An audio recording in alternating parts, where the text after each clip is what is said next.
in 1 Corinthians chapter 5, and it's talking about fornication.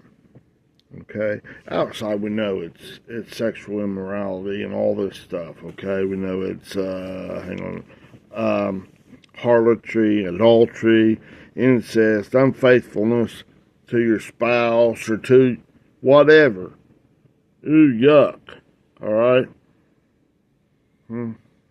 Now, inside, what we're talking about, inside, because every action has to start from in your mind, right? So that thing didn't start out here. All did sexual immorality, and I didn't know what I was doing. It all comes from this double-mindedness. Okay? So, what it's talking about is being unfaithful to God's way. Hanging on to this, that when God calls, letting these storms happen in your life, you're hanging on to this red Adamic ways.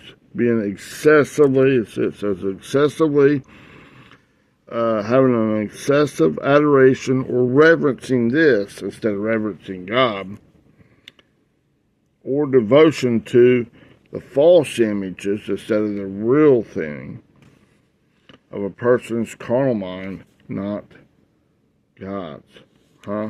God's is love. And in this correction process, you're hanging on to this stuff, okay? So, in short, that's what it's telling you. Even when you go out and you do these sexual, immoral things, you're hanging on, you're doing it out of this. And hanging on to your double-mindedness. Instead of dropping it and going God's way. Now, and it says in there, when it says among you in that first verse, that's EN 1722. That's in with relationship to resting in God. You're resting in this stuff. You're unfaithful to God. And all the way down at the base of that thing, in your mind. And remember, everything, like picking up this tennis ball, where does it start? It starts in the thought process. It's in your mind. And pick it up.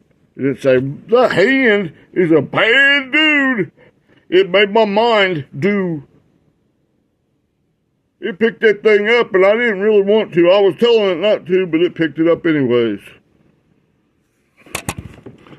Come on, man. Take responsibility. Oops, I messed up. Drop this stuff like it's hot and go back to God. Be faithful to God, not faithful to your old carnal ways. Amen.